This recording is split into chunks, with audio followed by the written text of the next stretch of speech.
Pelo jeito tem que falar bem próximo do microfone, eu já repito essa informação para os nossos palestrantes. Boa tarde, esse aqui está um pouco melhor, né? Mais ou menos. Então, boa tarde a todas e todos. Eu gostaria de agradecer a presença de todas as colegas, os colegas, servidoras e servidores que vieram aqui prestigiar esse seminário que foi organizado pela Associação das Defensoras e dos Defensores Públicos do Estado do Rio Grande do Sul.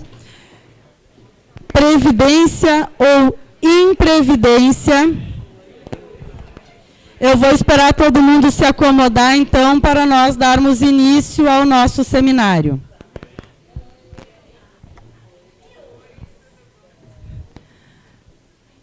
Bom, agora sim, todo mundo já acomodado. Boa tarde a todas e todos. Eu gostaria de agradecer a presença das colegas e dos colegas que vieram aqui prestigiar esse seminário que foi organizado pela associação, pela ADPERGS.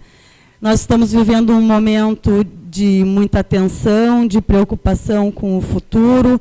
Então, nós entendemos por bem organizar esse seminário para que a gente possa, então, passar para os colegas quais são as mudanças, quais são os impactos que os servidores e as servidoras podem sofrer com a reforma da Previdência, com a PEC 6 e também com as medidas que estão sendo apresentadas agora pelo nosso governador do Estado.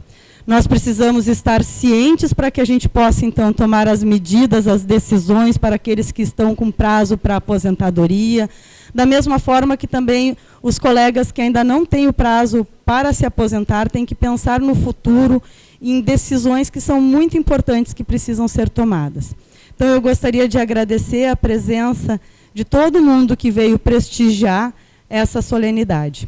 Eu gostaria também de agradecer a administração da Defensoria Pública, aqui em nome do Dr. Antônio Flávio, que cedeu esse espaço para a ADPERGS poder realizar esse seminário. E, de plano, eu já vou chamar aqui os nossos palestrantes para que a gente dê início às palestras e não perca mais tempo, porque a gente sabe que o tema é tenso. Nós estamos numa sexta-feira, já são 4 da tarde e a gente precisa debater, conhecer um pouco mais sobre essa matéria. Então, eu gostaria de chamar o meu colega de União Gaúcha, o desembargador Cláudio Luiz Martinez, presidente da União Gaúcha em defesa da Previdência Social e Pública, e agradecer por estar aqui hoje colaborando e contribuindo com o conhecimento. Eu gostaria de convidar também o desembargador Aimoré Roque Potts de Melo. Por favor, também o desembargador Aimoré, ele faz parte dos estudos da Previdência da AJURES, então eu agradeço também a presença. É um dos maiores estudiosos sobre o tema hoje da Previdência, então muito obrigada por estar aqui. E eu gostaria também de convidar o nosso colega de União Gaúcha, o Dr. Felipe Leiria, vice-presidente do CEAP, auditor externo do Tribunal de Contas, também para que compõe aqui. Secretário-geral da União Gaúcha, também outro parceiro de luta em defesa da Previdência Social e Pública. Então, de plano, eu já vou passar a palavra ao Dr. Cláudio. Podemos começar assim, pela ordem de chamamento, digamos assim. Então, doutor Cláudio, a palavra está com o senhor. Tenho certeza que muito aprenderemos nessa tarde de hoje. Bom, muito boa tarde a todos. Quero parabenizar... Estão escutando? Parabenizar a Juliana por esse seminário, que é de grande importância e bastante oportunidade no momento que a gente está discutindo a questão da Previdência e ela está chegando aqui no âmbito do Estado. A Juliana, todos vocês sabem, também o Felipe, pertencem à coordenação da União Gaúcha, que vem fazendo um trabalho na área de Previdência e Saúde, mas, enfim, no momento a Previdência é que está apertando, né? E em cima dessas experiências de luta, de estudo, é que a gente vem aqui para relatar o que é que mais ou menos está acontecendo, as consequências, né? Mas, de qualquer forma, eu vou ser bem breve, talvez uns 10 minutos, porque, como vocês viram, eu vim a paisana, o Felipe e o Aimoré estão de gravata. Que nem a história do motorista do Einstein, eu sou exatamente isso, eu sou motorista, eu aprendi porque de muito ouvir o Aimoré e o Felipe. Também vejo aqui presente ex-integrantes da União Gaúcha, né? Também o pessoal aqui da Júris, o pessoal do DAGE, da Júris, que revelam a grande preocupação com esse tema, né? E a minha fala aqui é mais no sentido de que nós precisamos conscientizar que as perdas, né, fora a questão administrativa, que também está na pauta, em outra pauta, mas na Previdência todos nós perderemos. Há uma significativa tentativa de diminuição de direitos que ele passa pela questão previdenciária. E conforme vocês vão ver nas demais falas, né, é bem preocupante, e a ideia aqui é trazer essas preocupações e que elas não, na verdade, não sirvam de meio de paralisante, mas que sirvam de motivador para uma luta que vem logo em seguida aqui no Estado, na Assembleia. Porque uma das justificativas lá no Congresso Nacional, isso foi relatado por quem fez essa luta diária no âmbito do Congresso, a Juliana também estava lá, era a informação pelos deputados, senadores, que depois do recesso ali, eles voltaram para suas bases e não foram incomodados por ninguém, foram conclamados a mudar qualquer coisa em relação à Previdência. Isso, de certa forma, revela que a coisa andou meio frouxa e todo mundo meio anestesiado em relação à eventual pressão que se poderia fazer, embora se tenha feito bastante movimentação, digamos, isso não chegou a grande parte da população. Mas é importante que as categorias agora, porque vão ser atingidas diretamente aqui no Estado, no momento das votações e pré-votações, se mobilizem, né? A Adpergs, eu acho que tem uma boa capacidade de movimentação, todos se mobilizem para que a gente possa fazer pressão no Parlamento Gaúcho para alterar essa realidade. Nós precisamos, desta vez, fazer bastante barulho, né? E, pelo menos numa ótica inicial de quem acompanhou desde o início a proposta que estava posta na Previdência pelo atual governo federal, não sei se quem acompanhou viu que a ideia era basicamente buscar uma capitalização. Eu não sei se todos têm conhecimento do que significava isso, mas lá no final a ideia era, e que ainda não está descartado, na verdade, na minha, pelo menos, avaliação, parece que só houve uma sofisticação maior no âmbito do primeiro da Câmara e agora no Senado, em relação à pretensão de capitalização. Que a capitalização, o principal modelo, até porque foi gestado no Chile pelo próprio Paulo Guedes, e que é que ele está renovando aqui, é no sentido de que cada um faça a sua poupança, né? A sua poupança durante a vida ativa, para que depois, na incapacidade, na velhice, cada um arrecade aquela, ou tenha o retorno daquela poupança, alijando Estado, empresas e outras contribuições, outras fontes de financiamento, do financiamento da Seguridade Social. Na verdade, é transformar a aposentadoria ou os benefícios previdenciários em mercadoria, seria só acessível a quem tiver dinheiro. E é muito simbólico que isso esteja ocorrendo, a aprovação agora no Brasil, e está acontecendo todo esse problema social no Chile, problema significativo, porque a justificativa que veio da PEC é que tinha que aprovar a reforma da Previdência sob pena de caos, né? Essa era a questão da espada posta na cabeça de todos, que se não aprovasse a Previdência, haveria o caos, né? E só com a reforma da Previdência é que nós entraríamos no oásis econômico, teríamos acesso ao desenvolvimento econômico, e isso geraria o desenvolvimento social. Isso tem um dos teóricos, né, Paulo Tafner, né, que hoje casualmente está na Zero Hora, e contraditoriamente ele está dizendo exatamente hoje que não vai ser imediato, né? Isso aí é só a médio e longo prazo que é a reforma, e que, contraditoriamente, né?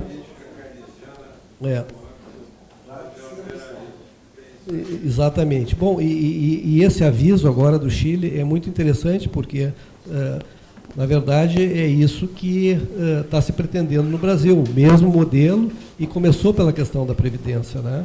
E essa luta ainda precisa ser travada, porque ela só se sofisticou. Na verdade, ela era como uma pauta bem clara na PEC inicial, que se transformou depois de forma sofisticada pela desconstitucionalização, sobretudo, e por estabelecer essa reforma, que depois eu acho que o Aimoré vai falar muito bem, e o Felipe também, em fases. Nós estamos recém na primeira fase, provavelmente nós vamos ter 3 ou 4 fases para se chegar a isso. E o servidor público, especialmente, parece que está no centro disso tudo, porque foi utilizado como uma das motivações em relação a privilégios, né? Como se houvesse privilégio ali, como se não houvesse contribuição diferenciada. Enfim, foi feito um caldo único para que se justificasse uma série de transformações que efetivamente acabaram tendo acolhida, né, não só no Congresso, mas também na sociedade. A gente tem falado muito em relação a isso com pessoas que não são vinculadas ao serviço público, e especialmente eles acham que era necessário, tinha que ser feito, né, havia privilégio, enfim, e desconsiderando todas as reformas que já foram feitas, a 20, a 41,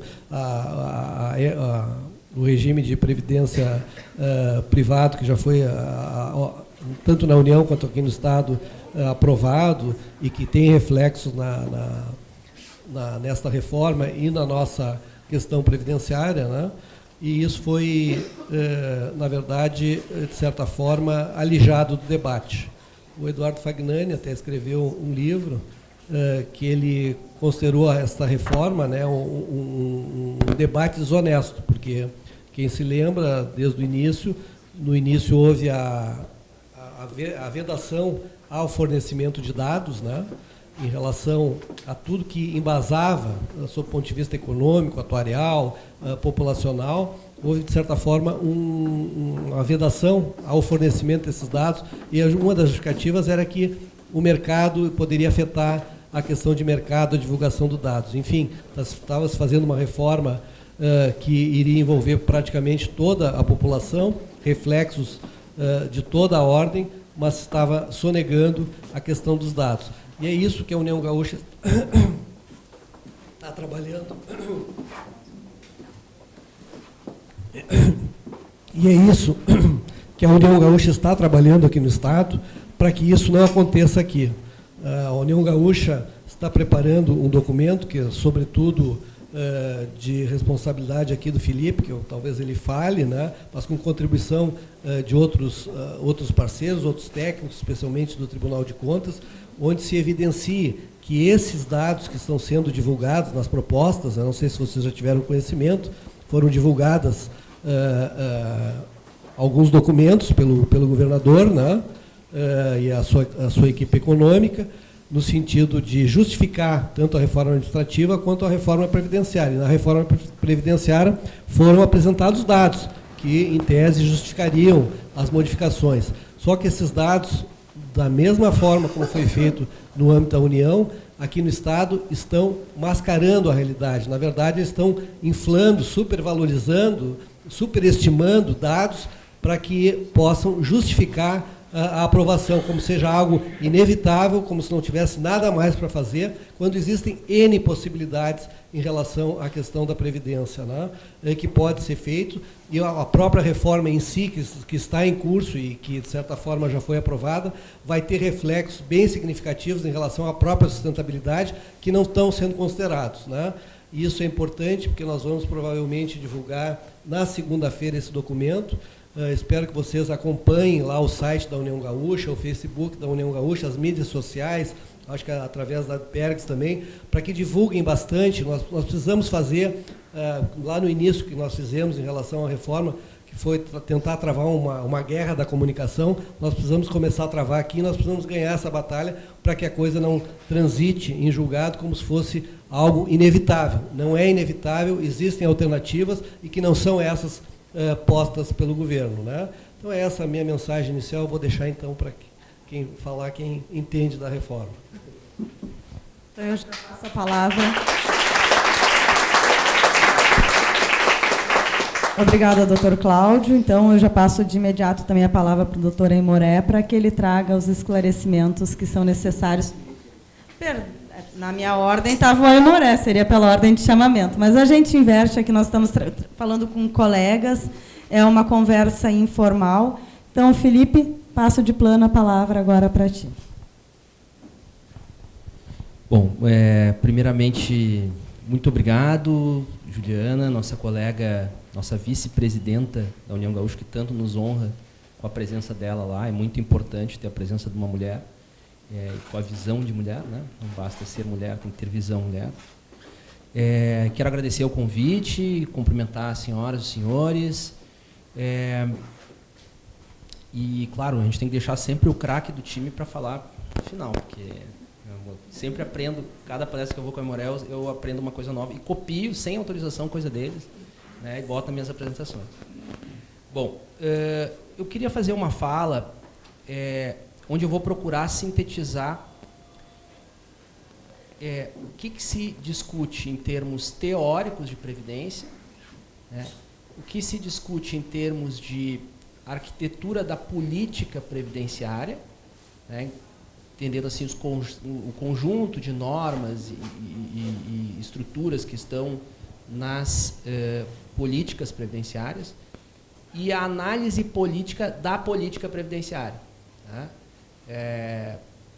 Porque vale lembrar que não existe política neutra, né? Qualquer demonstrativo, qualquer indicador, ele parte de um lugar com um recorte da realidade, e muitas vezes no debate público essa noção se perde. Parece que estamos diante de um fenômeno onde técnicos que saem do planeta dos técnicos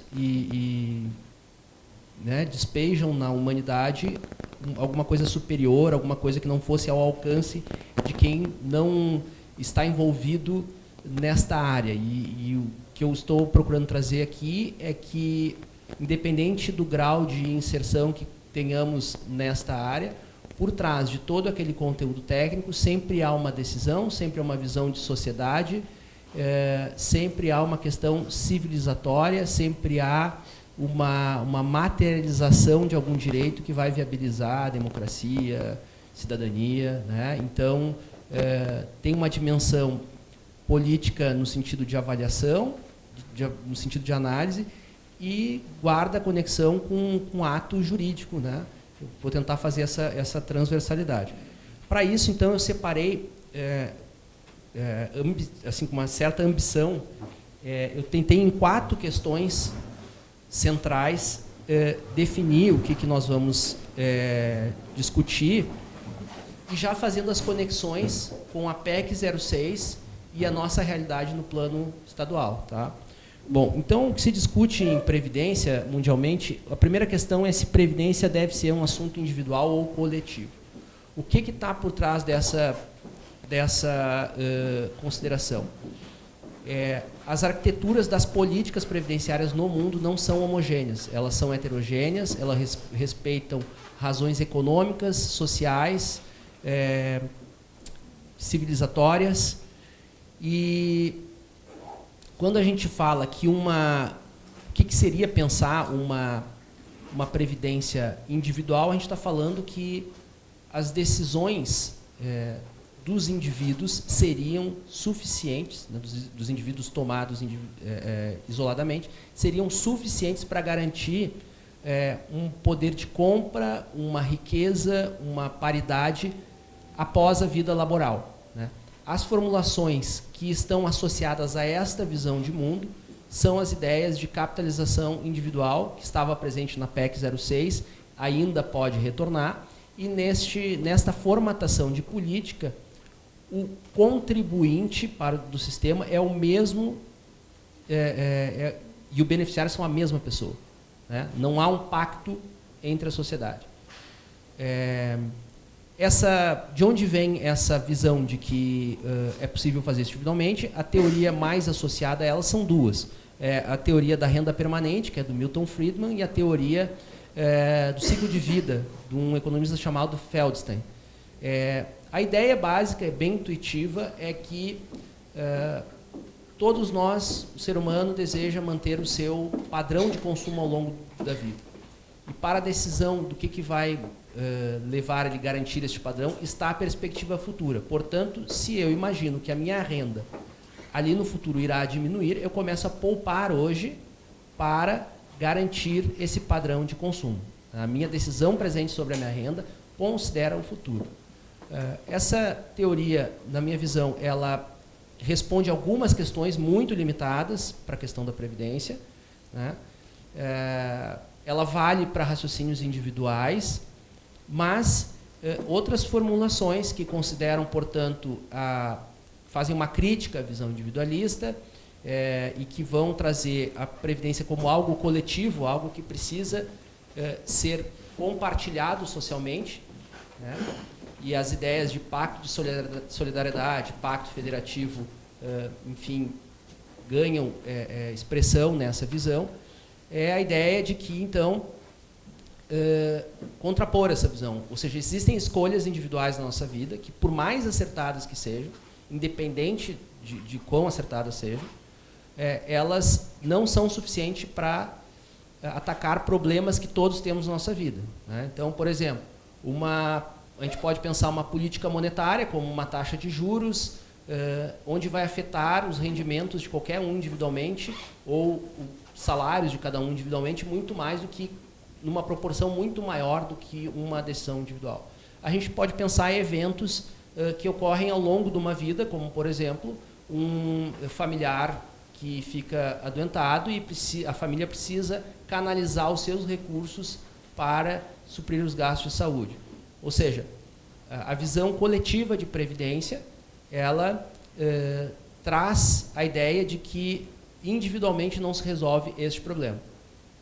Quem sustenta isso no plano da economia. Mais recentemente, temos um economista, o Peter Diamond, que vai dizer justamente isso, que existem fenômenos que acontecem na nossa vida que independem da nossa individualidade, que nos afetam muito mais.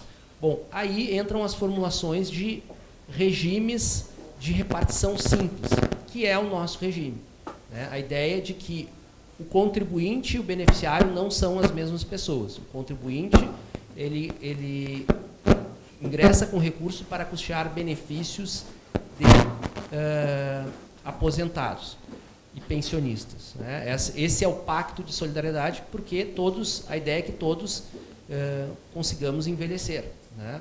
A outra opção, ela é mais curta, o caminho, né? Então, a ideia é essa. Bom, no mundo inteiro, isso vem em disputa. Aqui eu não vou me deter tanto na questão da arquitetura econômica internacional, mas a ideia é que nós estamos num contexto onde os graus de individualização da previdência estão aumentando.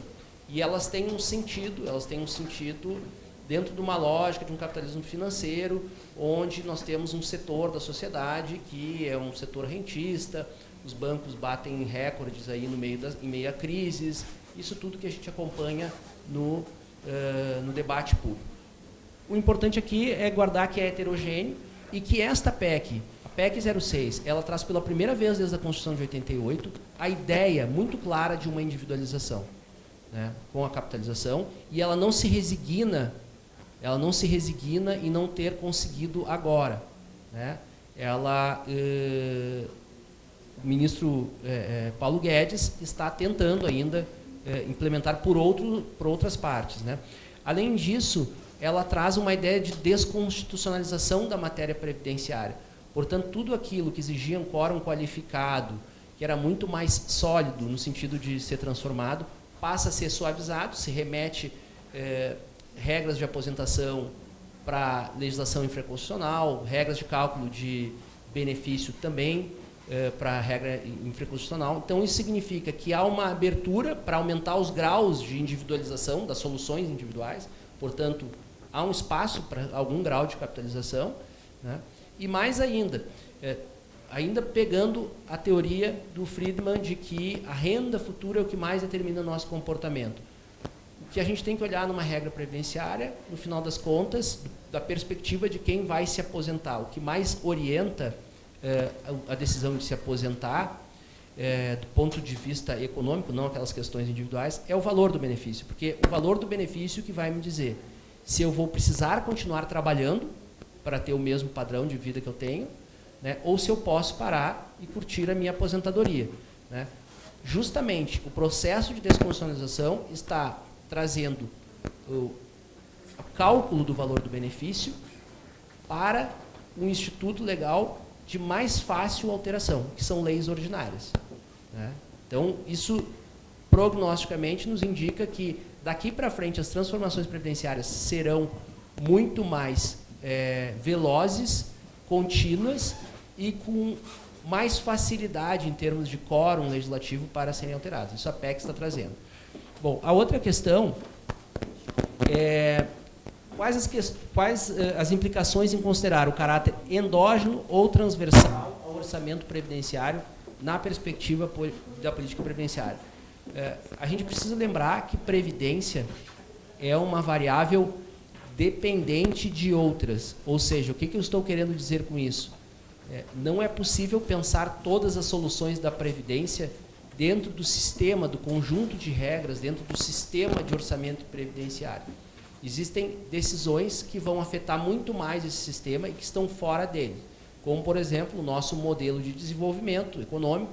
Se nós continuaremos cumprindo o papel como nação, este papel de ser uma nação que exporta commodities, que garante o maior rentismo financeiro, né, em termos pelo menos ocidentais, né, isso traz implicações severas. Um dado que é importante, porque isso determina a seguinte dicotomia. Né, a gente vai ver que quando eu olho para a plateia aqui, depois o Aimoré vai falar com mais precisão, mas nós temos, na verdade, dentro de cada categoria de servidores, nós temos 3 subcategorias. Temos aqueles servidores que estão ainda alcançados pela emenda 20 de 98, aqueles que estão na 4103, né, que já é o regime das médias, né, e temos os servidores que estão na previdência complementar, que até o teto do regime geral estão numa capitalização coletiva e acima do teto do regime geral é facultativo participar de uma capitalização patrocinada pelo Estado, na RSPrev, ou buscar uma solução junto ao mercado financeiro. Bom, portanto, quando a gente fala de um modelo de desenvolvimento como o do nosso país, que taxa de juros é um fator para garantir um rentismo financeiro, é este modelo, né, nós também estamos dizendo que esses servidores que estão em regimes em que o resultado das suas aposentadorias depende de aplicações financeiras, né, a taxa de juros favoreceria esses servidores. Né, em tese, favoreceria. Né. Ocorre que ela também traz implicações do ponto de vista de estabelecer salário. Né, e aí o prejuízo é maior. Né. Eu trago isso também para lembrá-los que aqui nesse país, nosso modelo prevê que qualquer cidadão, mesmo que não for ali no Bradesco, no Itaú, tomar um empréstimo a 300%, 400% ao ano, ele paga empréstimo. Como é que acontece isso? Numa operação chamada operações compromissadas do Banco Central. Toda essa sobra de caixa que os bancos não conseguem emprestar para a sociedade a essas taxas de dar inveja em agiotas, né? O Estado brasileiro emite um título, recolhe essa sobra de caixa, joga esse título na dívida pública para que todos nós paguemos com os nossos impostos. Né? Então, saiam daqui hoje sabendo que vocês pagam empréstimo, né? Não é exatamente a taxa do Bradesco, do Itaú, se paga um pouco mais que a taxa Selic. Essa operação já foi denunciada, ela viola lei de responsabilidade fiscal, já teve Ministério Público atuando, enfim, é um assunto que está sempre enfim, em acompanhamento. E isso também estabelece limites para a questão da capitalização, porque este modelo está sendo questionado e, no médio e longo prazo, ele sempre é frágil do ponto de vista de manutenção. Então, aqueles servidores que dependem de um benefício associado a títulos de dívidas públicas também não terão um futuro de longo prazo garantido, né? É isso que eu quero falar quando eu considero essa questão. A outra questão é que, em medida, a trajetória da política previdenciária garante democracia, tomando-se essa como direitos sociais materializados. Ou seja, quando essa discussão toda da PEC 06 e do pacote do governador Leite aqui, ela está associada diretamente a um ajuste fiscal. A preocupação é, precisamos de um superávit primário, né? O que significa isso? São aquelas receitas e despesas que não são financeiras, aquelas operacionais, o saldo, a diferença entre elas, né? Eles estão focando em metas de superávit. Para que isso? Para garantir esse sistema que há pouco falei, de remunerar o sistema financeiro, né? Bom, quando a gente estabelece da perspectiva previdenciária, o que significa este sistema, trazer equilíbrio fiscal garante acesso à população mais idosa, no sentido de ter uma renda, de ter uma paridade do poder de compra após a vida laboral, é essa reflexão que tem que ser feita, né? Não é exatamente uma política previdenciária, não se confunde com uma política fiscal. A política previdenciária permite medidas de longo prazo que suavizariam muito as medidas de curto prazo, que são as medidas fiscais, e tanto na União quanto aqui no Estado não se está lançando mão dessas políticas, né? Portanto, muito claramente o que se faz é uma escolha por fazer uma parte só da política previdenciária e carregar justamente nessa parte que está se fazendo na questão fiscal, curto prazista, né? Para se ter uma ideia, por exemplo, aqui o Cláudio anunciou a questão da nota que estamos elaborando, né? A PEC traz consigo uma lógica de que, a partir de agora, todos os mecanismos de sobretaxação de servidores públicos decorrerá de uma avaliação do déficit atuarial. Para quem não tem intimidade, nós temos um documento que se chama DRA, demonstrativo do resultado da avaliação atuarial, que é entregue anualmente, né, para hoje, então, Secretaria da Previdência, e este documento é o que é um dos, talvez, documento central que atesta o equilíbrio do sistema, né? Portanto, se esse sistema estiver desequilibrado, a PEC está dizendo que o governo estará autorizado, neste primeiro momento, a fazer 3 medidas, que é o último artigo da PEC 06, que é ampliação da base de cálculo de aposentados e pensionistas. Portanto, aposentados e pensionistas que hoje contribuem apenas para aqueles valores que excedem o teto do regime geral, passarão a contribuir, ter como base tudo aquilo que... Opa, é o Paulo Guedes aí. Vamos tentar um microfone azul, embora tá. não tenha dado muita sorte essa semana. Bom, então, assim, agora, aposentados e pensionistas passarão a contribuir sobre tudo aquilo que excede o salário mínimo, né? Para vocês terem ideia, temos categorias aqui, os professores que ganham R$ 2.500 líquido, eles não contribuem hoje. Passarão a contribuir sobre tudo que excede o salário mínimo. Então, 2.500, números arredondados aqui, estou tirando 1.000. Incidirá 14% sobre 1.500. Tá? Portanto, vamos imaginar esse professor, ele está com a folha parcelada e está tomado, o seu futuro está tomado com um crédito consignado. O que significa incorporar uma despesa de em torno de R$ 140, R$ 160? Significa que os escaninhos, talvez ali da vara civil ali, que o Cláudio faz parte, vão aumentar com a questão dos consignados, né? Vai chover de processo para lá, as pessoas vão ficar endividadas. Então, em que medida isto é justo, em que medida isso garante dignidade da pessoa, né? Uma vez que essa pessoa, esse trabalhador, cumpriu as regras do seu tempo. Ele está sendo chamado, ou está tendo seus recursos sobretaxados por conta de um ajuste que não era, de uma regra que não estava presente no seu tempo. Né? Não era presente isso no seu tempo, ele nem poderia cumprir outra regra. Mais ainda, se a gente considerar que Previdência Social é um contrato social que todos nós fazemos com a União, com o Estado, né? Quando a gente olha um contrato e ele está em desequilíbrio, nós temos que ver se as partes concorreram para aquele desequilíbrio. Né? Pois então, os servidores não têm chance de concorrer para isso, porque é na folha que é retido. O Estado, e aqui entra o Estado tem sua parcela, né, já vou falar dela, e uma terceira parte, vamos dizer assim, seria a ideia de que, bom, as questões demográficas, que são, elas merecem atenção, mas não na gravidade que está sendo aventada, né, e mesmo assim nós teremos que discutir, separar o que é essa terceira parte, que o Estado também não deu causa, e como diluir isso, né, não só na questão de servidores, mas também em outras fontes de financiamento.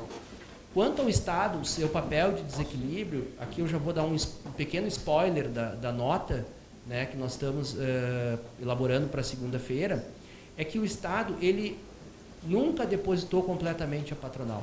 Veja, o nosso sistema tem 3 contribuições. O sistema, aqueles servidores aqui, repartição simples, tá?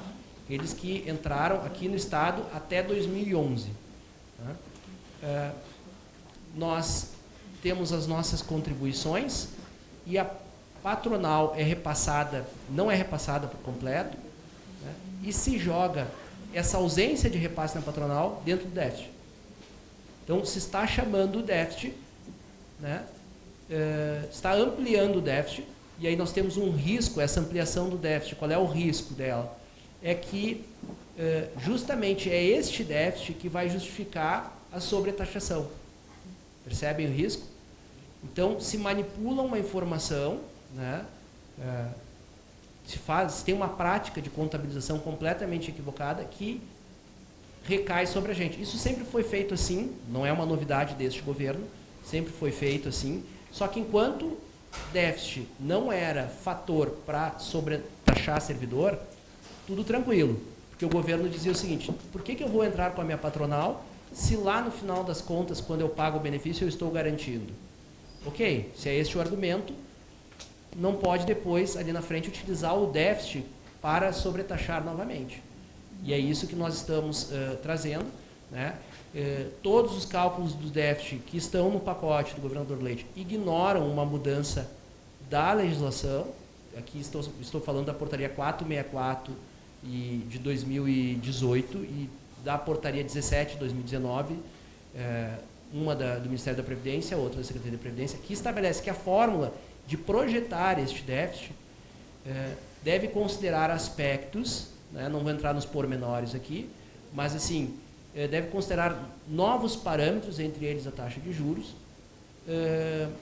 de tal sorte que, se a gente pega os dados que o governo apresentou e aplica a legislação que já está vigendo, né, o déficit cai praticamente pela metade. Então, estamos falando de uma distorção muito grande. Né?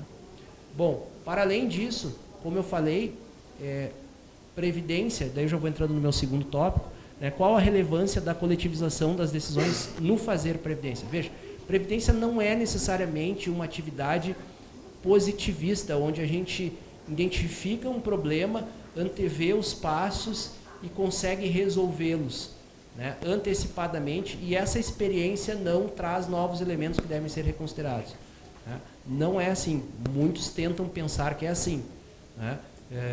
O fato é que todas essas projeções que há pouco falei de déficit atuarial, não por acaso a legislação estabelece que um conselho paritário de servidores, né, segurados no caso, e representantes patronais irão deliberar sobre o cálculo atuarial, mesmo que eles não sejam técnicos. Por quê? Porque este cálculo atuarial ele tem hipóteses, e essas hipóteses que vão determinar todo o resultado daquilo que será calculado, elas são hipóteses políticas, né?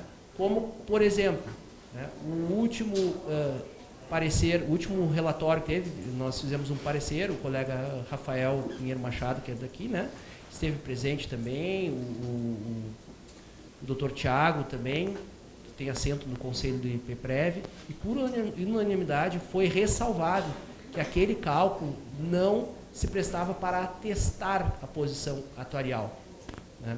Por quê? Tinha hipóteses como a seguinte: servidores do Estado, nos próximos 70 anos, receberão como recomposição salarial 2,5% além da inflação. Isso é verdade? Isso é razoável? Né? Servidores civis. Os militares é 3,9%. Né?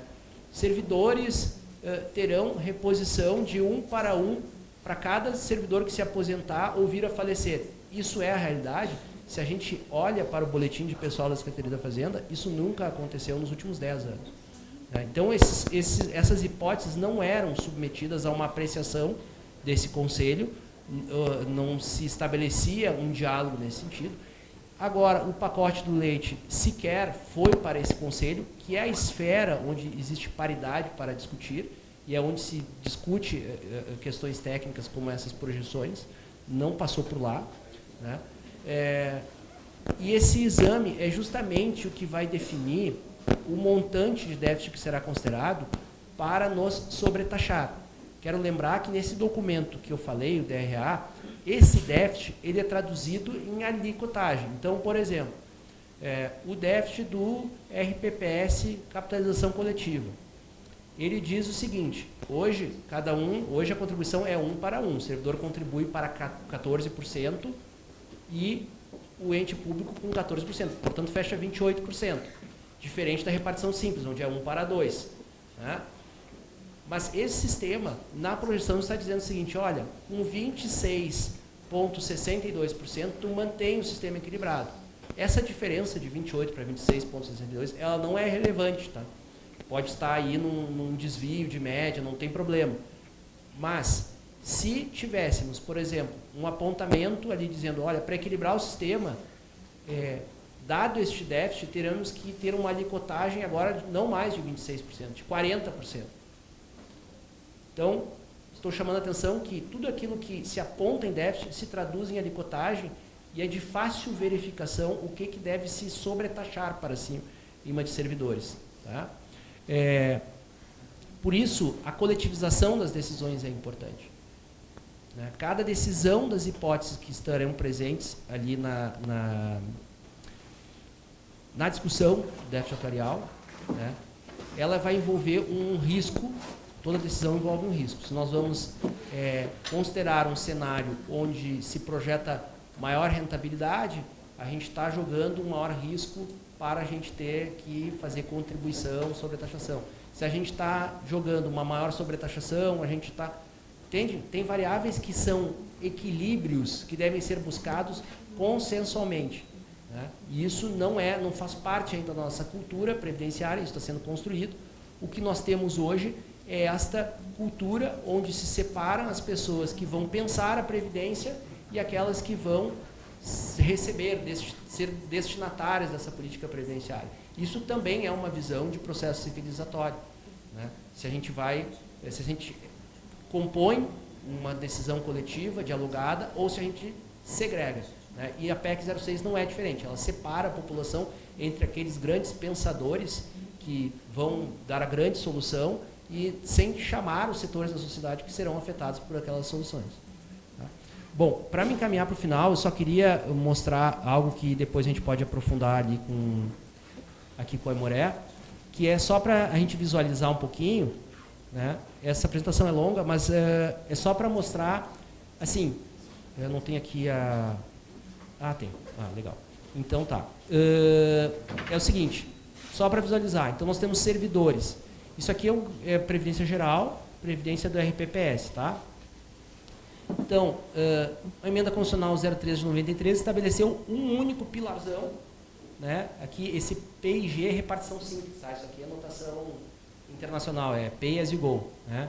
Paga enquanto ano. Depois, com a Emenda 20 de 98, já se introduz aqui no âmbito da legislação, tá? a capitalização coletiva de 1 para 1, né? E com a emenda 4103, além desses dois pilares anteriores, se ganha uma capitalização com patrocínio.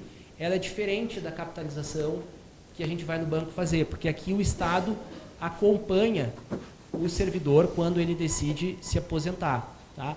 Uma das questões, por exemplo, das medidas previdenciárias, né, a gente contou um milagre, mas não disse o santo, né, uma das soluções que se podem tomar, por exemplo, de longo prazo, é o benefício da migração. Existem servidores que estão nesses outros dois sistemas aqui e que podem migrar para cá.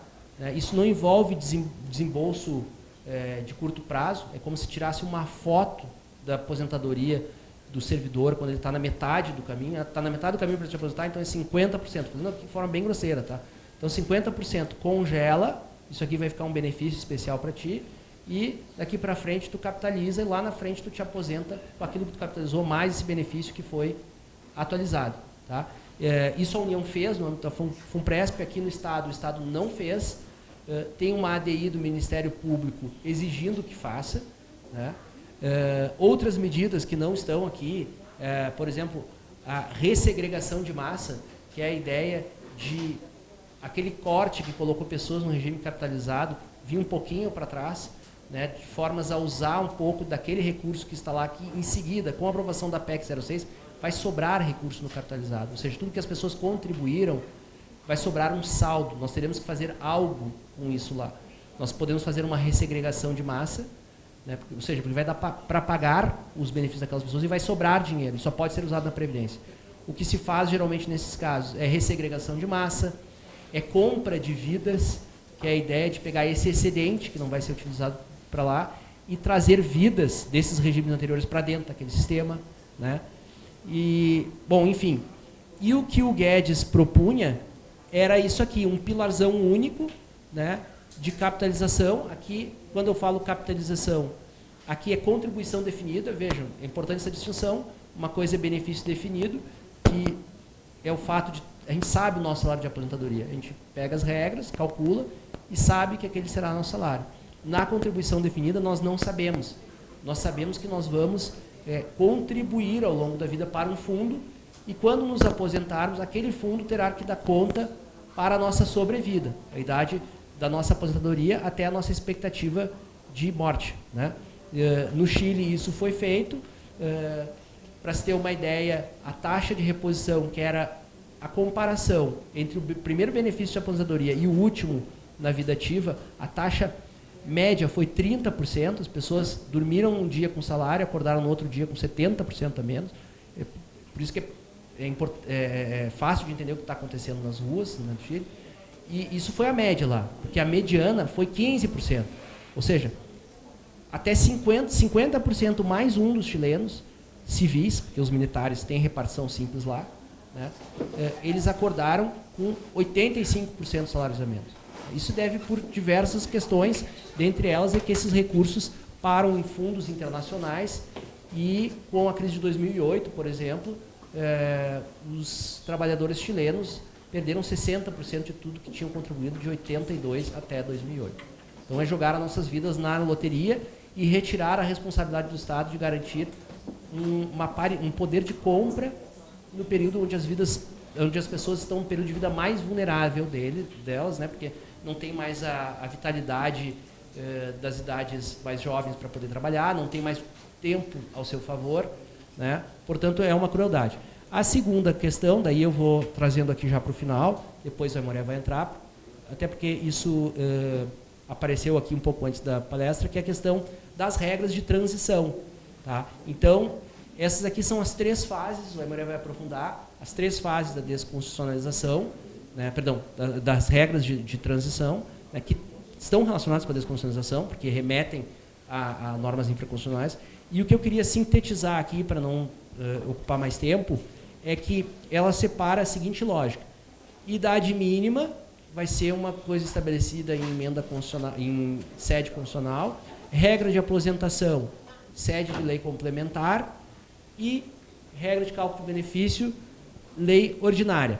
Para todas as regras de transição, cumpridas as idades mínimas, as regras de aposentação, Para quem está na emenda 20 de 98 e deseja ter a integralidade, né, fica amarrado na regra do cálculo do benefício. Então, o sujeito cumpriu a idade mínima, cumpriu as regras de aposentação, tempo de serviço público, tempo de contribuição.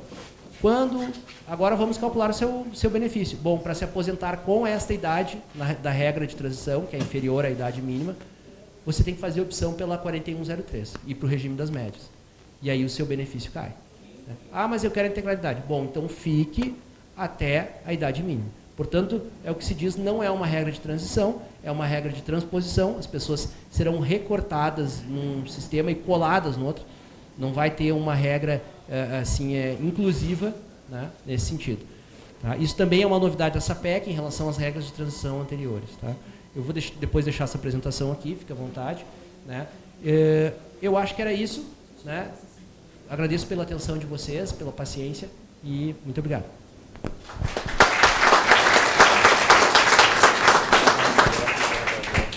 Eu quero agradecer essas colocações mais técnicas que o Felipe trouxe para nós, mas o quanto é importante também que a gente saiba o que vem por trás dessa PEC que foi aprovada agora em Brasília e o que reflete também nesse pacote que está vindo aqui no estado do Rio Grande do Sul. Então, agora nós vamos passar para o nosso jogador principal. Então, como já foi dito, nosso boleador aqui, o doutor Aimoré, para que ele, então, faça uso da palavra e nos ensine um pouco mais sobre essa reforma. Boa tarde a todas e a todos. É um prazer imenso estar aqui. Minha saudação inicial a todos os presentes na pessoa da Juliana, que tão intensamente tem nos ajudado a refletir e abordar essa questão previdenciária aqui no Estado, lá no âmbito da União Gaúcha. Acho que a Defensoria Pública pode ficar bastante orgulhosa da liderança da Juliana, tem ajudado a gente de uma forma decisiva.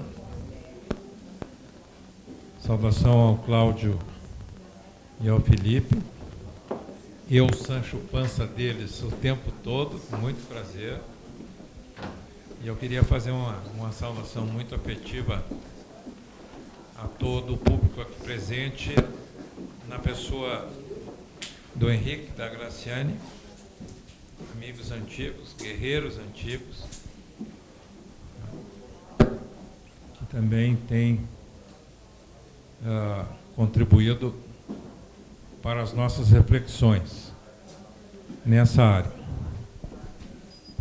Vocês estão me ouvindo bem? Sim. Abandonamos o microfone. Tem algum problema, interfere na filmagem, a questão do microfone? Não, doutora Aimoré, tentamos, mas ok. Bom, assim, eu acho que o maior interesse, o maior foco de todos nós aqui hoje é querer saber onde nós estamos, de onde nós viemos, para onde nós vamos. Não é? Na verdade, a gente quer agregar valor aos conhecimentos que a gente tem sobre previdenciamento público estatal e tentar ver como é que vai ficar a nossa situação na vida, né? E em função disso,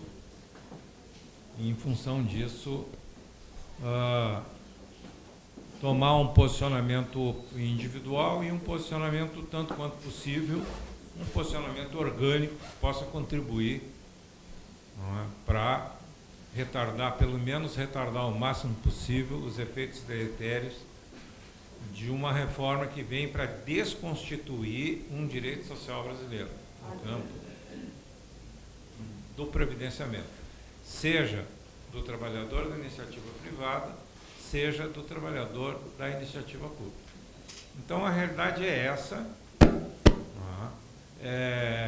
O Felipe colocou alguns pontos bem importantes desse rentismo, o Cláudio também, enfatizou bastante esse aspecto rentista, não é, dessa reforma da Previdência Social, que envolve um processo de desconstitucionalização dos direitos sociais previdenciários do trabalhador brasileiro. Ponto final. Quem trabalha é porque precisa. Trabalho é fonte de dignidade, enfim, tem todo aquele ideário constitucional, não é, num mundo capitalista, numa sociedade de consumo, em que os consignados tomaram conta da vida de todo mundo, por incrível que pareça, em cima de uma política pública de endividamento generalizado da população brasileira, através desses tais de consignados, que significam nada mais nada menos que segurança jurídica ao rentismo, ao capital. Isso funciona ao nível orgânico com a Troika Mundial, o Fundo Monetário Internacional, a OCDE, são todos o Banco Mundial, são todos os organismos internacionais que aprisilham os países em torno de objetivos que eliminem o risco desses países não pagar suas dívidas. Então, se sob o ponto de vista orgânico internacional é assim, no plano pessoal é a mesma moldura. E o consignado lá, esse consignado que nasceu lá em 2003, 2004 aqui no Brasil, como uma política rentista de assegurar o pagamento de dívidas, não é, numa sociedade de consumo em que você se compromete a pagar 60 prestações mensais consecutivas, depois que pagar 10 a dívida está quitada, o resto tudo é rentismo. Pois é, agora estão fazendo isso com a Previdência às abertas. E como é que está sendo feito isso? Através de uma proposta que já está aprovada, que é a PEC número 6, que desconstitucionaliza a Previdência Social brasileira e que transforma o previdenciamento social brasileiro num seguro de vida, que me fazia lembrar, hoje de manhã tive uma péssima surpresa, vou contar para vocês, e em primeira mão aqui de público, né, Juliana? Me fez lembrar de dois cenários, um histórico, né, e o outro que ocorre presentemente no Chile. Por que o Chile está em estado de guerra e em estado de sítio? Agora mostrava para o Felipe aqui, quando ele falava, as notícias de que estão quase fechando o parlamento chileno. O que está acontecendo com o Chile? O que está acontecendo com o Chile aconteceu com a Grécia, lá há 8 milhões de anos atrás. A Grécia tinha escravos. Simples assim. A Grécia tinha escravos. Escravos eram coisas. E coisas são coisas. E a população chilena, dentro de um processo de envelhecimento orgânico, eles perderam a batalha da idade, como os economistas falam, tem todo um sistema de estatísticas, de demonstração científica, de como é que essas sístoles e diástoles geracionais ocorrem e um país perde a guerra para o antigo em detrimento do novo, quer dizer, cada vez menos casais querem ter filhos, menos filhos, o processo geracional se acelera, não é? Então o Chile hoje é, na prática, tá? Não me levem a mal, eu não quero dar uma conotação ideológica a isso, mas a palavra tem uma ideologia absolutamente íncita. O Chile hoje é uma sociedade de velhos lumpenizados. São lumpens que sobrevivem abaixo da linha da pobreza através de políticas públicas de Estado.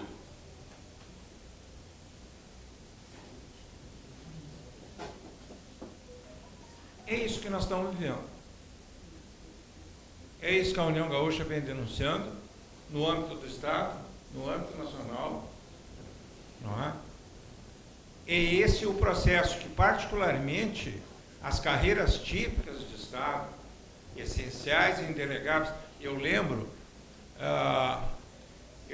quando a gente lutava pela Defensoria Pública, lá no início da década de 90, não é? Ali no Foro Central, dando a maior força do mundo para que se constituísse aqui no estado do Rio Grande do Sul, né, no rescaldo da Constituição de 88, não é, a Defensoria Pública para defender os réus dos processos criminais, não é, para defender os interesses das pessoas, autoras ou réus, no âmbito das varas de família.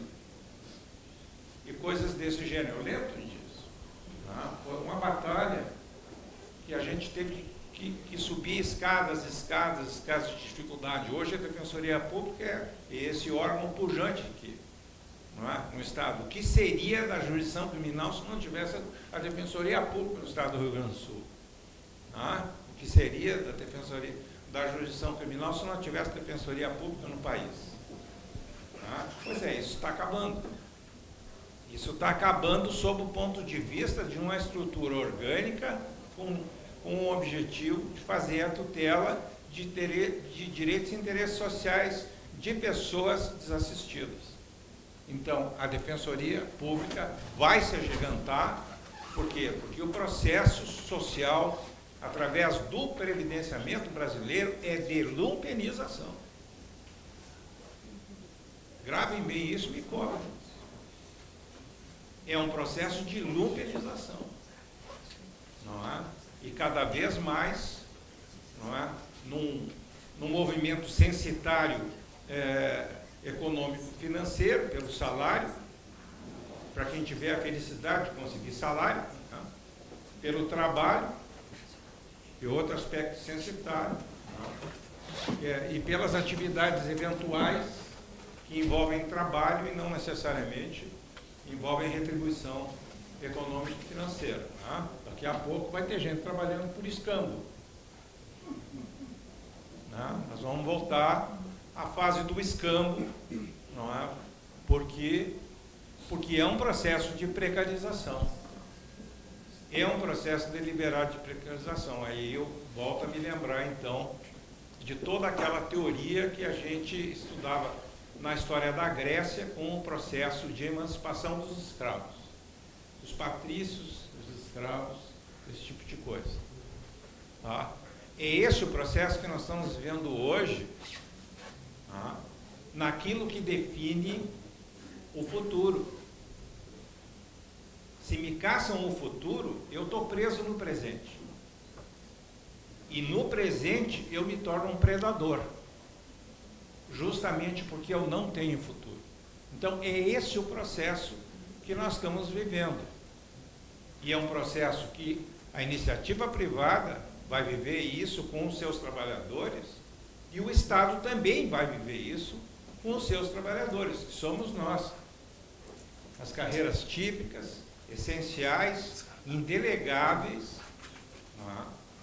Que o Estado tem que fazer para se justificar a si mesmo perante a população.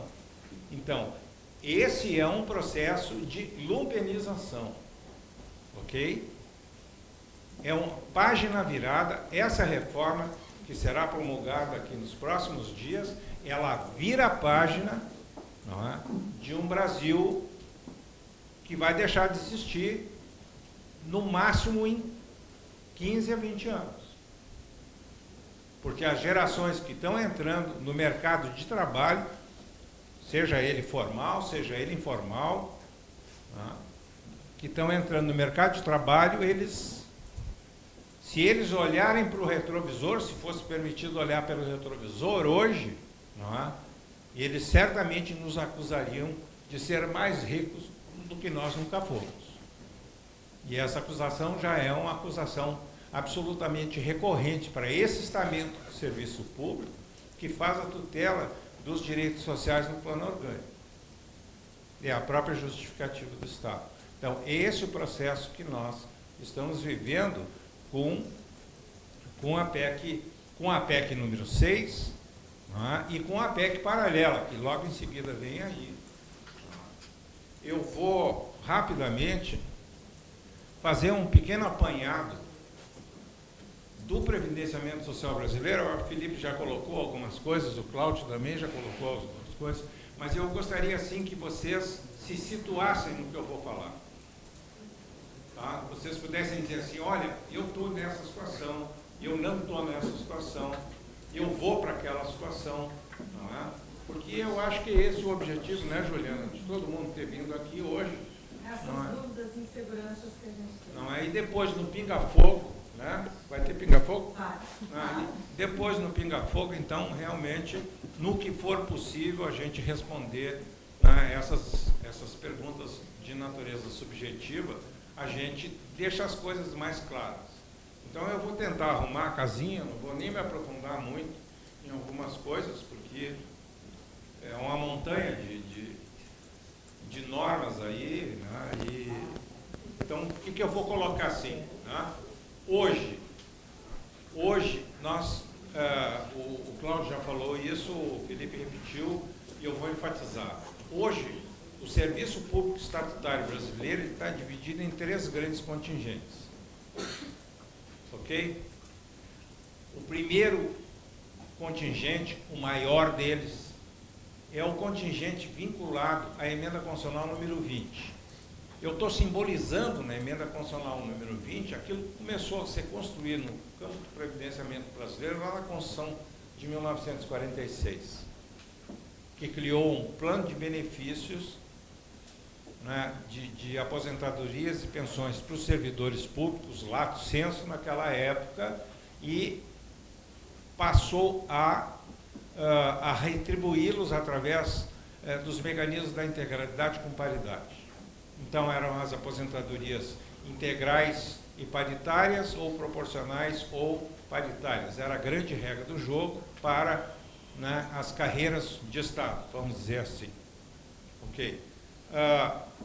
Então, esse pessoal da emenda 20, esse pessoal que vem lá da Constituição de 88, ele foi objeto de regulamentação da emenda constitucional número 20, que fez o maior expurgo previdenciário no país, na exata medida em que deixou, sob previdenciamento de regime próprio, única e exclusivamente os servidores titulares de cargo efetivo. Todos vocês. Todos nós. Ok? E o restante dos servidores públicos? O restante dos servidores públicos foram expurgados do previdenciamento de regime próprio. Eles passaram a ser previdenciados pelo RGPS.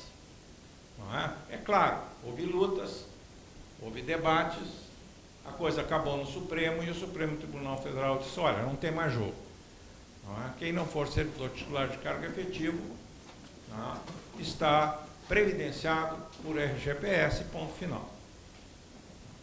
Então, é um pessoal que na base do custeio, como o Felipe falou, não era um previdenciamento de 11% na contribuição do servidor e de 22% do ente patronal e do órgão empregador. 11% cada um, dava 33%. Né? Hoje, esse 33% está em 42% por causa dos 14%, não é, que nós estamos pagando aqui. Né? E ainda assim vem a falácia do déficit, né, de um Estado que nunca contribuiu com a sua patronal, né, e um servidor que nunca conseguiu sonegar 1 centavo das suas contribuições previdenciárias. Então, esse é o quadro. Mas o importante é dizer que esse contingente que eu simbolizo na emenda 20, é o pessoal que vai se aposentar com integralidade e paridade. E quando se aposentar com integralidade e paridade, o responsável pelo pagamento é o Estado. É isso que os marcos normativos nacionais, as leis gerais unionistas de abrangência federativa nacional dizem. A responsabilidade pelo previdenciamento é do Estado, é do ente federativo, ao qual vinculado o servidor titular de cargo efetivo. Então, esse terrorismo aí, se quebrar o Estado, ninguém vai receber. Não é? Mas ninguém vai receber em lugar nenhum. Não é? Porque é muito comum dizer, não, eu vou migrar, não, eu vou abrir mão de todo o meu acervo funcional de uma vida toda, porque o Estado vai quebrar mesmo. Se o Estado quebrar, sobra o quê? Não é chinelização.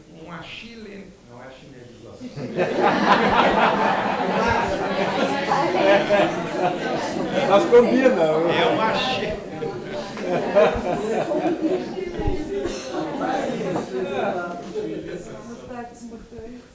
Então é bom a gente pensar nisso e botar a mão na cabeça. Não é? Onde é que nós estamos? Nós estamos na estrutura vertical do Estado, com carreiras essenciais, típicas, indelegáveis que nós somos. Não é? Quer dizer, se esse Estado, que é representado por nós na prestação de serviços sociais, quebrar, sobra o quê?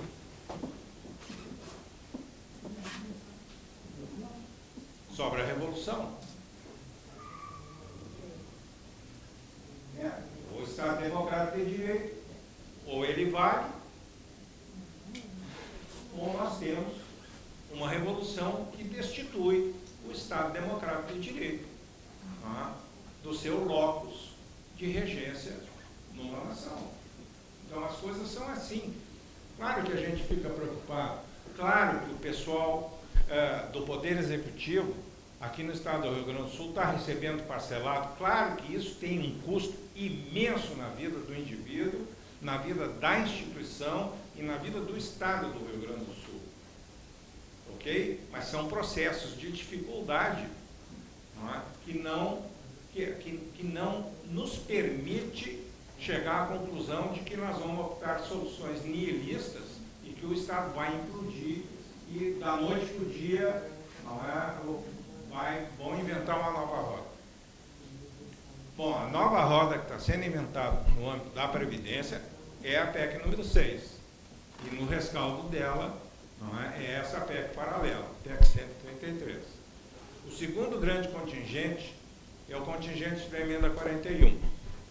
Então, a emenda constitucional número 20 é 16 de dezembro de 1998, data da publicação.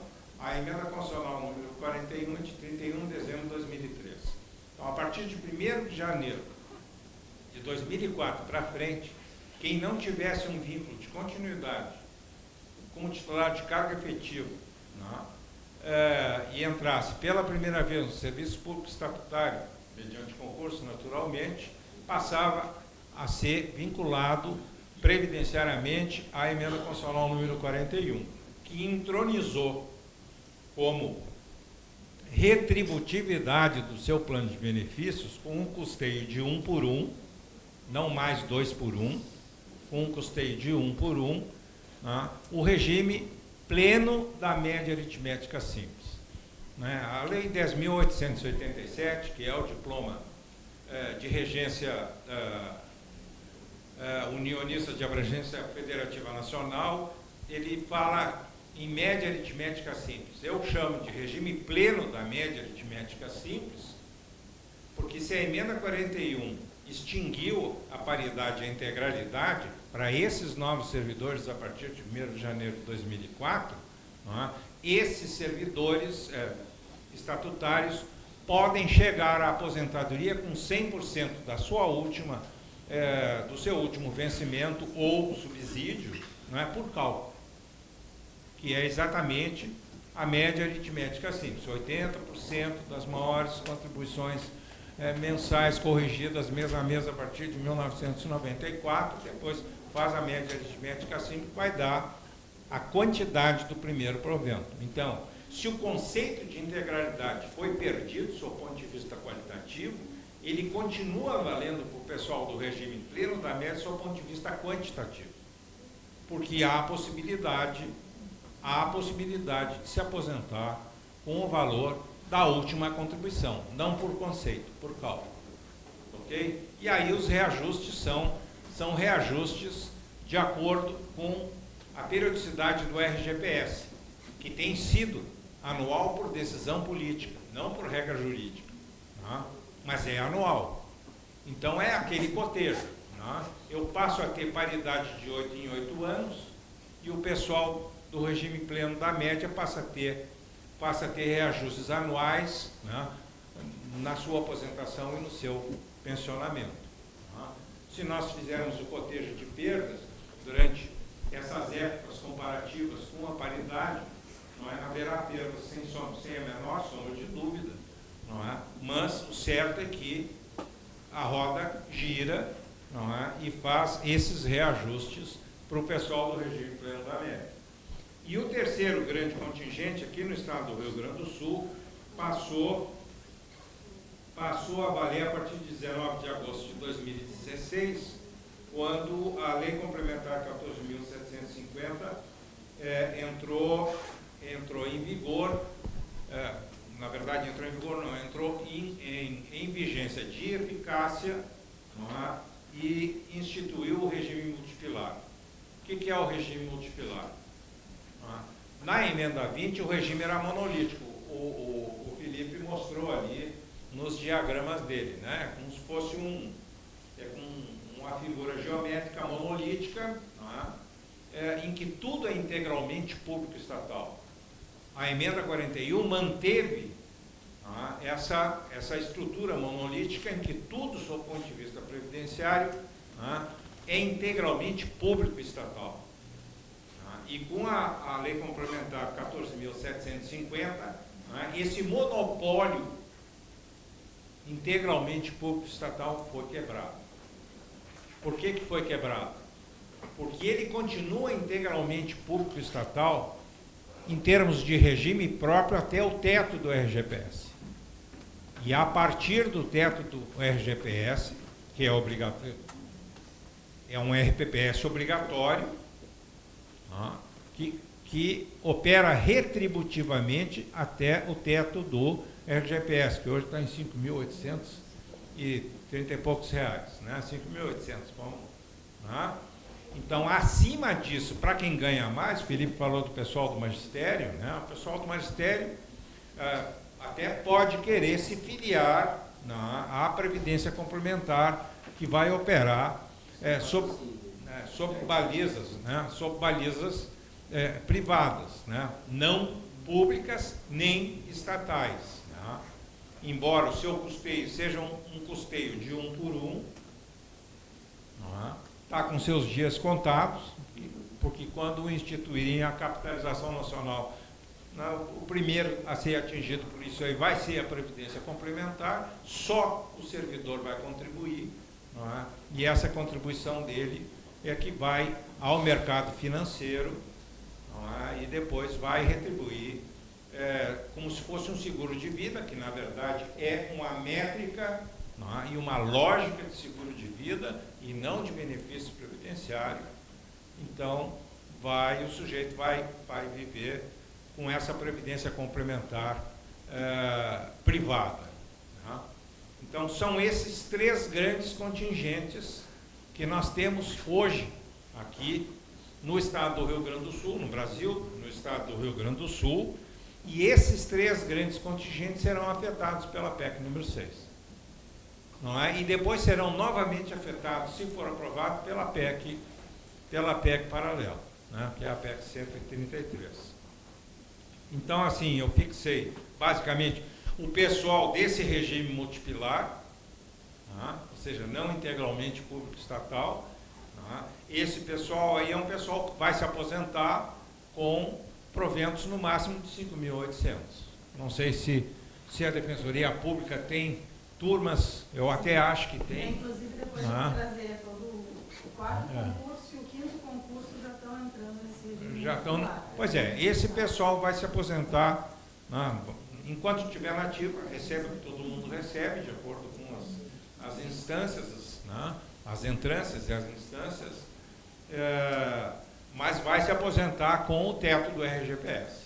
E é claro, né, não custa lembrar que lá em 1995, janeiro de 1995, quando o ministro Reinaldo Stefanes ajuizou no Congresso Nacional a primeira reforma da Previdência Social, que depois virou na PEC 33, o objetivo dele era que o teto do RGPS fosse até, digamos, o equivalente hoje a R$ 1.200. E hoje a grande discussão dos economistas aí fica em torno de entre R$ 1.300 e R$ 1.500, ou seja, achatar o teto do RGPS, não é, e transformar dali para cima, para quem ganha mais, no âmbito privado e no âmbito público, setor público, setores públicos e privados, dali para cima, quem quiser vai para a Previdência Complementar, que não vai funcionar sob modelagem previdenciária, mas securitária, né, com base em capitalização nacional no modelito chileno, que é esse que está explodindo aí, né, e que gerou essa pauperização da população do Chile nessas dimensões continentais, andinas, eu diria, né, nessas dimensões andinas. Tá? Pois bem, a PEC número 6, o que a PEC número 6 está fazendo? Assim, eu costumo dividir a PEC número 6 em 3 fases de direito intertemporal. A primeira fase de direito intertemporal da PEC número 6, ela muda as regras permanentes da Constituição Federal e estabelece regras constitucionais fora da Constituição Federal, que são as normas da PEC propriamente dita, tá? E desconstitucionaliza o previdenciamento social brasileiro, seja na vertente do RGPS, Regime Geral, né, para iniciativa privada, seja na vertente dos regimes, dos RPPS, que são os regimes próprios dos servidores titulares de cargo efetivo ou vitalícios. Então o processo de mudança com estatura constitucional substitui as regras, né, de previdenciamento social por regras abertas. Né? Se fosse direito penal, seriam normas penais em branco, né?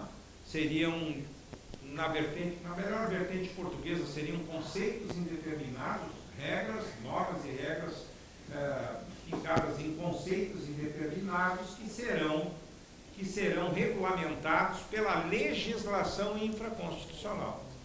E no âmbito da legislação infraconstitucional, a exceção são as leis complementares e a regra geral são as leis ordinárias. As leis complementares sendo aprovadas, né, pela metade dos parlamentares mais um, que no Rio Grande do Sul são 55, então dá 27, mais um dá 28, com 28 votos se aprova uma lei complementar, não é? E as leis ordinárias são a metade, estabelecido o quórum presencial para a instalação da sessão, não é? O número, são 28 parlamentares, não é? A metade, que dá 15 parlamentares aprovam. Então, esse é o processo de esmerilhamento, esse é o processo de precarização da Previdência Social brasileira dentro dos parlamentos, com iniciativa privativa do governador do Estado. Que é a coisa que a PEC reitera a toda santa hora que tem um dispositivo, diz que é iniciativa, como é na nossa história, né? É iniciativa privativa, como é na nossa história constitucional, né? Mas enfim, agora mudou a regra do jogo. Agora a Previdência, então, na primeira fase, não é? Nós, os antigos, que seremos todos aqueles que ingressaram, tomaram posse, vamos simbolizar nisso, né? Que tomaram posse no serviço público estatutário até a data da publicação, não é da promulgação, da publicação da emenda constitucional, não é, que virá da PEC número 6, que já está com o texto consolidado, aprovado, bonitinho, direitinho, não é, com algumas surpresas, não é, de emendas de redação, Cada vez que eu leio, eu acho uma pirateada que tá voltando, né? E então é basicamente isso. Na fase 2 dessa reforma previdenciária, patrocinada pela PEC número 6, né? Nessa fase 2, então, é o que? É a concretização da desconstitucionalização. Então, vem as leis complementares e as leis ordinárias, tá? Sejam as unionistas para a União, sejam as unionistas como regras gerais de abrangência federativa nacional, tá? Sejam as leis ordinárias, complementares e ordinárias de todos os entes federativos, União, Estados, Distrito Federal e municípios. Tá? Então, nessa fase 2, são regras de transição, eu chamo de o futuro do presente. Né? A fase 1 é o presente, que nós estamos vivendo agora. A fase 2 é o futuro do presente e a fase 3 é o futuro do futuro. Não é? Porque são as regras infraconstitucionais, não é, que virão e que não se sabe quais são. E aí, então, a nossa aposta, infelizmente negativa, não é, que a capitalização nocional que foi proposta pelo governo, né, na PEC número 6, e que talvez tenha sido a mais substantiva vitória que a gente teve no Congresso Nacional e conseguiu afastar, não é? Essa capitalização nacional, ela vem com mão cheia. Tá?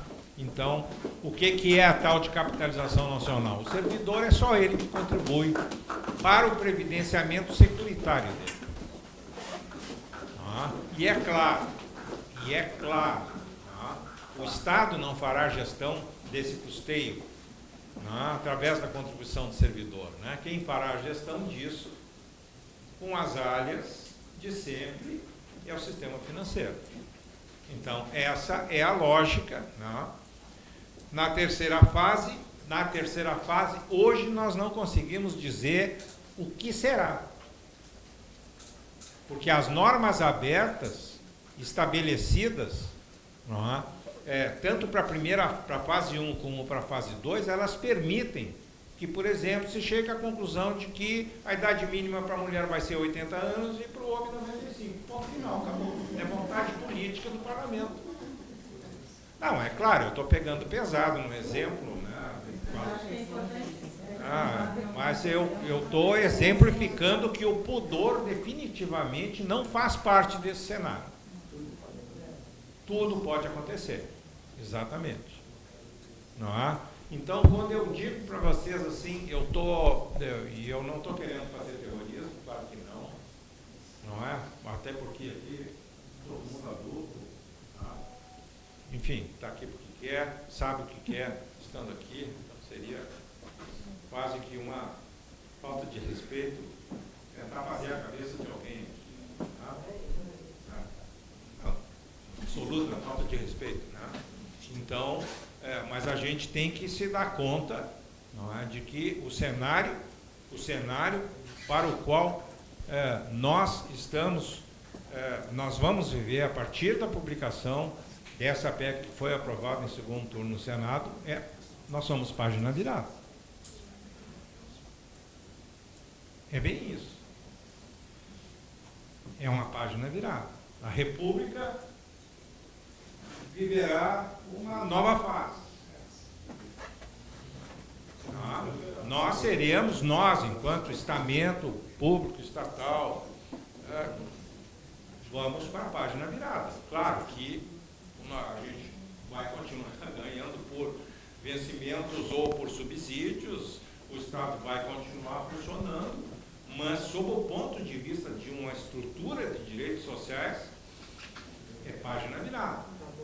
Não é? E é uma página virada que passa a conviver com um processo que ninguém sobe por ele, todo mundo desce.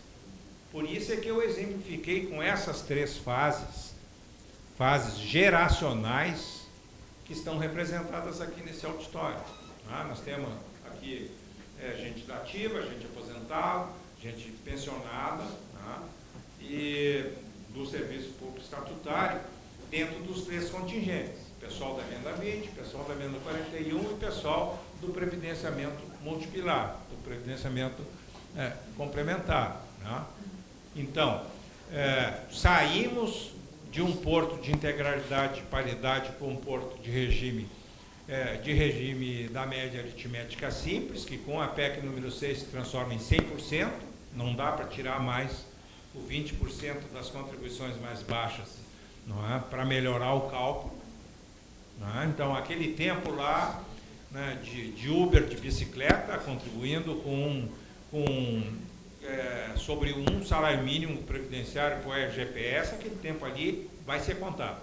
Não tem que tirar ele, jogar fora para melhorar o cálculo. Tá? Então, esse é o processo. Então, é isso que vai acontecer. Depois veio o que? O regime multipilar, que passa a aposentar e pensionar até o teto do RGPS. Qual é o passo seguinte? O passo seguinte é a capitalização nocional no previdenciamento brasileiro, não é? E a redução do teto em torno de R$ 1.200 a R$ 1.500, que esse é o espaço fiscal que a disputa política contemporânea no país está fazendo. Não é? Quer dizer, as medidas são de natureza fiscalista e se deixa de gastar com previdência social, não é? Vai poder gastar com outras coisas, não é? Dentro das políticas de governo daqueles que forem eleitos pelo voto direto aí, nas instâncias federativas. Bom, então nós temos assim, esses 3 contingentes. No âmbito da PEC número 6, da respectiva PEC paralela, nós temos essas 3 fases. Nós estamos sabendo qual é a fase de hoje, que é a fase do presente. Temos uma que outra regra da fase 2, né? Exemplo do artigo 10, né? Da PEC número 6, que estabelece regras de transição para os novos servidores titulares de cargo efetivo, que vai valer enquanto não começar a 3ª fase, que é a fase da legislação infraconstitucional, que vai regular toda a previdência, entre aspas, né, dos servidores titulares de cargos efetivos no país.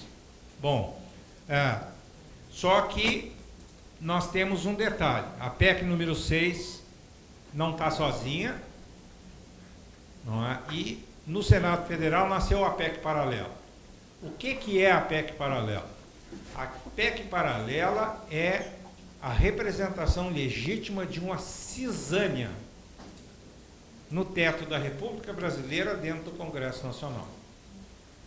É uma queda de braço que se estabeleceu entre os deputados federais e senadores, de um lado, e de outro lado, não é, os governadores que não querem se queimar com a aprovação de reformas previdenciárias no seu estado e querem que a coisa seja resolvida dentro do Congresso Nacional. E aí os deputados federais e senadores viraram os arreios e disseram, não. Ou todo mundo pega junto no desgaste, ou então nós vamos fazer uma reforma da Previdência só para a União. Que é o que a PEC número 6 está fazendo na sua maior parte. Na sua maior parte. Né? Tem partes não, tem regras, normas e regras de vocação nacional que vão valer, né, para o país inteiro, como é a questão das funções gratificadas. Né, que a partir da data da publicação da emenda constitucional da PEC número 6, ninguém mais incorpora a função gratificada no país. Não é? Por isso essa correria toda, não é? A aposentação de todos aqueles servidores estaduais aqui, titulares de cargo efetivo, que para incorporar a sua FG ou as suas FGs são obrigados a se aposentar. Então é esse o processo. Então tem normas desse tipo na PEC número 6. São normas que historicamente o previdenciamento funcional brasileiro se dirige à federação, aos entes federativos. Então, por força dessa cisânia política, então, o que aconteceu? As regras da PEC número 6, em sua maior parte, se orientam para o servidor titular de cargos efetivos, aposentados e pensionistas da União. E a PEC paralela, então, nasce para que os governadores e prefeitos introjetem, através dos seus parlamentos, no âmbito territorial do ente federativo, toda essa legislação que está na PEC número 6. E hoje de manhã, eu descobri com 48 horas de atraso, mas em matéria de... Hoje de manhã eu descobri que o senador Tasso Gereissati, que é o relator da PEC número 6 e da PEC paralela no Senado Federal, ele ofereceu um parecer novo, na quarta-feira, no apagar das luzes da quarta-feira, que foi publicado hoje, e esse parecer transforma a lei do referendo da PEC número 6, numa lei delegada, numa legislação delegada. Então, o Estado do Rio Grande do Sul, e isso aí foi feito no Senado Federal a pedido de governadores. Eu não vou fazer política aqui. A pedido de governadores. Não é? Então, o senador mudou a PEC paralela e está dizendo assim, artigo 40A, os estados, o Distrito Federal e os municípios, por meio de lei ordinária de iniciativa do respectivo Poder Executivo, poderão delegar para a União a competência legislativa de que trata os seus, e aí... Então serão, na PEC número 6, já há a previsão no artigo 36, né? 36, né? É o último, né? No artigo 36 da lei do referendo. E a lei do referendo, do inciso 2º do artigo 36, né? É assim, é pegar ou largar. Então não tem essa história de eu vou ver o que eu quero e o que eu não quero eu não faço. Não, é pegar ou largar.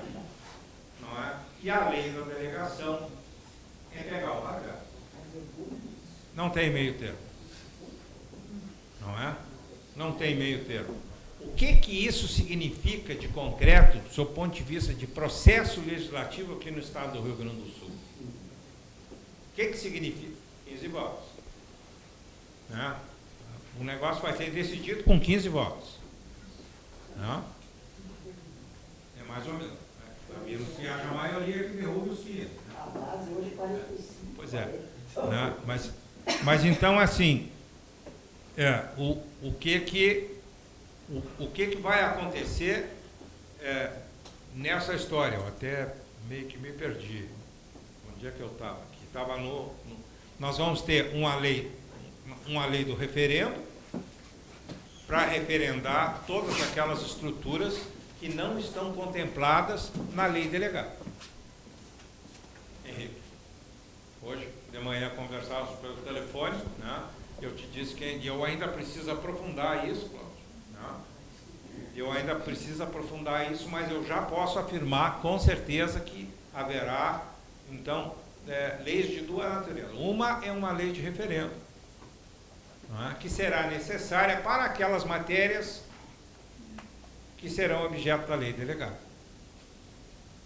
E as matérias da lei delegada é plano de benefícios. Aí eu brinquei com os 80 anos para as mulheres, né, e 95 para os homens, né, e todo mundo riu.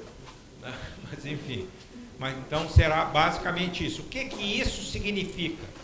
Dentro dessa nova onda formada, né, formada a partir de quarta-feira para cá, eu não sabia de onde é que estava saindo isso. Que as notícias estavam dizendo, não, vamos aprovar a PEC paralela até o final do mês, vamos aprovar a PEC paralela até o final do ano, no mais tardar, a PEC paralela está aprovada, não sei o quê. Né? Bom, hoje eu descobri por quê. É esse relatório. Né? Hã?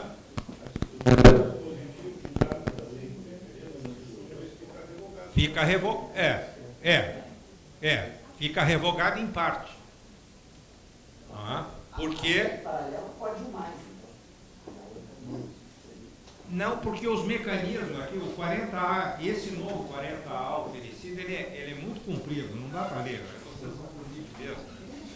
A matéria já é chata, é o cão. Não é? Por exemplo, assim, ó. Parágrafo 2º. A delegação de que tratam o caput, o parágrafo 1º, inciso 1, não pode ser exercida por prazo definido, nem a estipulação de exceções ou sob condição. Ou pega ou larga. Né? Sujeita imediatamente o regime próprio de previdência do Estado, e aí vai. Sabe?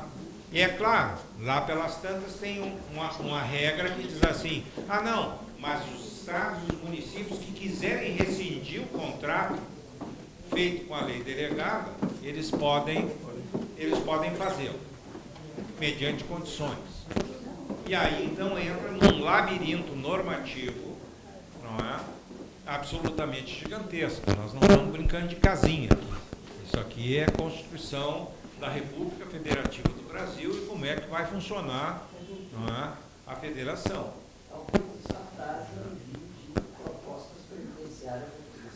É possível. Então, puxei esse assunto para chegar a essa conclusão. Não é? Também é possível que as reformas preconizadas pelo governo do Estado sejam remetidas à Assembleia Legislativa estritamente na parte estatutária da atividade, não abrangendo o previdenciamento. Por quê?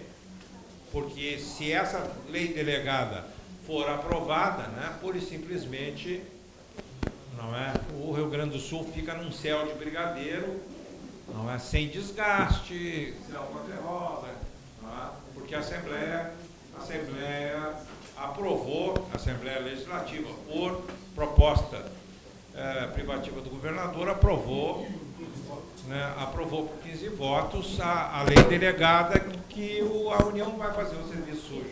Né? E aí, então, fica por isso mesmo.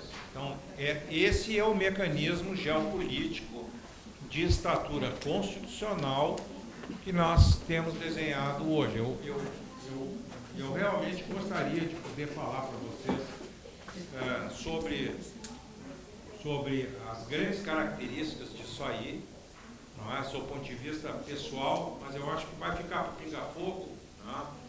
Eu sei um pouco. Eu já estou falando. Eu sei um pouco da história. Que bom. Que bom. Então vamos trocar informações. Bom, o ponto seguinte que eu gostaria de enfatizar é o seguinte. Olha aqui, ó.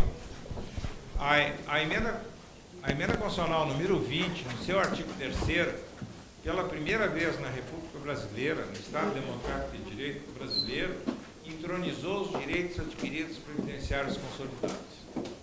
Tá? Artigo 3º da emenda constitucional número 20. A emenda 41, também no seu artigo 3º, reentronizou